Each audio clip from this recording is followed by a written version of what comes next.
Hi viewers, welcome to our channel. ప్రస్తుతం మనతో పాటు సీనియర్ జర్నలిస్ట్ దాము బాలాస్ అన్నారు, వాడితో మాట్లాడారు. నమస్కారం sir. Sir, YS Vivekananda Reddy గారి పైన ఒక సినిమా రాబోతుంది సార్, వివేకం అనే పేరుతో.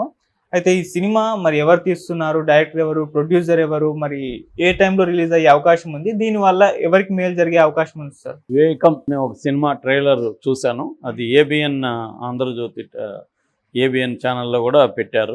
దాదాపు 1 lakh పైన వ్యూస్ కూడా ఉన్నాయి. సో వాళ్ళు ఫస్ట్ డిస్క్లైమర్లో ట్రైలర్లో ఏమేశారంటే, ఇది based on CBI charge sheet, Dastagiri సిబిఐకి ఇచ్చిన వాంగ్మూలం, ఈ రెండింటి మీద బేస్ చేసుకొని ఈ సినిమా తీస్తున్నాము అనేది వాళ్ళు వేసుకున్నారు. దాని తర్వాత జగన్ ఇంట్రడ్యూస్ చేశారు. జగన్ ఏమో నేను కొత్త పార్టీ, నాయన పేరుతో కొత్త పార్టీ పెడుతున్నాను అని చెప్తున్నాడు. సో విఎస్ఆర్పి పార్టీ పేరు, వైఎస్ఆర్పి బదులు విఎస్ఆర్పి అనేది పెట్టారు. సో ఇప్పుడు జగన్ ప్లాన్ చేసే వీళ్ళని చంపించాడు అవినాష్ రెడ్డి ద్వారా అని ఏ కథనం అయితే ఉందో, సిబిఐ కథనం అదే కదా, తెలుగుదేశం కథనం అదే, సునీతారెడ్డి కథనం అదే, దాన్నే ఈ వెర్షన్లో పెట్టారు. మనకి ట్రైలర్ చూస్తే కొత్త విషయం ఏదైతే లేదు, కొత్తగా షాక్ చేసింది ఏం లేదు. మామూలుగా వాళ్ళు చెప్పిన స్టోరీ ఏదైతే ఉందో, అంటే ఎంపీగా షర్మిలా నిలబడమన్నాడని, షర్మిలానే తగిన వ్యక్తి అని, సో నువ్వు నిలబడితే నువ్వు, లేదంటే మీ అమ్మ నిలబడాలి, కానీ వేరే వాళ్ళకి ఇవ్వకూడదని వివేకానంద రెడ్డి అన్నాడని ఆల్రెడీ చెప్తున్నారు. దానివల్లే ఇతను బతుకుంటే తనకు ఎంపీ రాదేమో అనుకొని అవినాష్ రెడ్డి చంపాడు అనేదే అందరి కథనం. నిజానికి అది అంతకంటే స్టూపిడ్ స్టోరీ ఇంకోటి ఉండదు. ఎందుకంటే ఆయన చనిపోయే రోజు కూడా అవినాష్ రెడ్డి తరపున క్యాంపెయిన్ చేసి వచ్చాడు. ఎందుకు చేస్తాడు మరి, ఇష్టం లేనోడు? ఇప్పుడు నీ మీద నాకు ఇష్టం లేకపోతే నీ క్యాంపెయిన్కి నేనెందుకు వచ్చి ఈయన కోట్లేసి ఈయన్ని సీఎం ఎంపీ చేయండి అంటాను? ఈయన అడుగుండొచ్చు, ఎవరిని, షర్మిలాని అంతకుముందు అడుగుండొచ్చు, ఆ అమ్మాయి నేను చేయను అనేది. దాని తర్వాత ఇతనికే ఇస్తామన్నప్పుడు అతను దానికి కన్విన్స్ అయ్యి వెళ్ళుండొచ్చు కదా. లేక కన్విన్స్ కాకపోతే ఎందుకు వెళ్తాడు ఆయన? అంత పెద్ద ఆయన మొహమాటి పడి వెళ్ళాడు కదా. అంతకుముందు రోజు నుంచి క్యాంపెయిన్లు చేస్తున్నాడు. రెండవది, ఆయన క్యాంపెయిన్లు చేసి తన వైపు ఉంటే అతన్ని ఎందుకు చంపుకుంటాడు? అతన్ని ఉంటేనే తనకి లాభం కదా అవినాష్ రెడ్డికి. అతను ఉంటే పులివెందుల తాలూకాలో అతనికి మంచి పట్టుంది. ఎందుకంటే అతను లయన్స్ క్లబ్ దగ్గర నుంచి కూడా, ఆ తర్వాత సమితి ప్రెసిడెంట్ దగ్గర నుంచి అక్కడే పనిచేస్తున్నాడు. ఆయన ఇంకెక్కడా రాష్ట్ర వ్యాప్తంగా ఎప్పుడు కూడా తిరగల, పులివెందుల్లోనే ఆయన ఫోకస్ అంతా.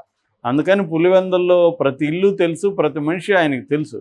అట్లాంటప్పుడు ఆయన వచ్చి క్యాంపెయిన్ చేసి ఆయన తన గెలుపు కోసం ట్రై చేస్తుంటే అవినాష్ రెడ్డి అతన్ని ఎందుకు చంపుకుంటాడు?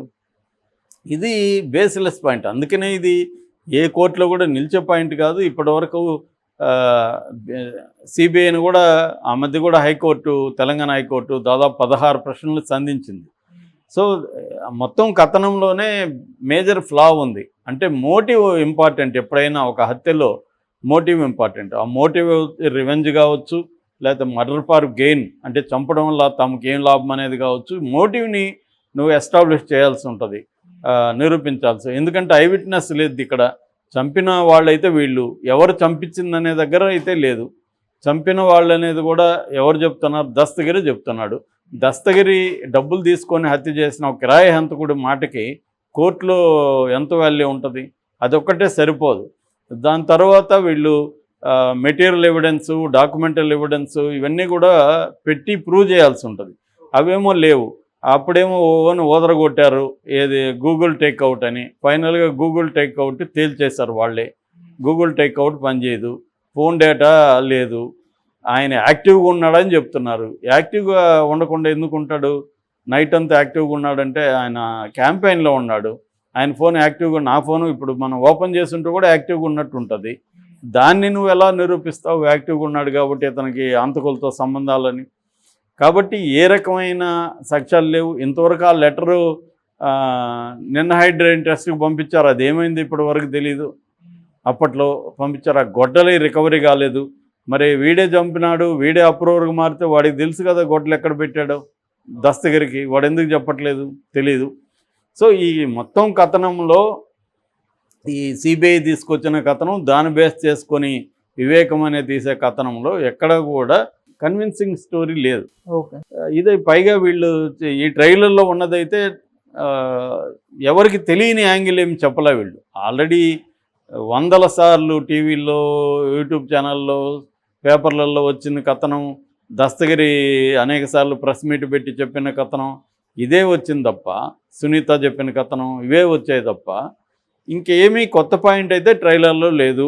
మరి సినిమాలో ఏమైనా ఉంటుందేమో తెలియదు మనకి.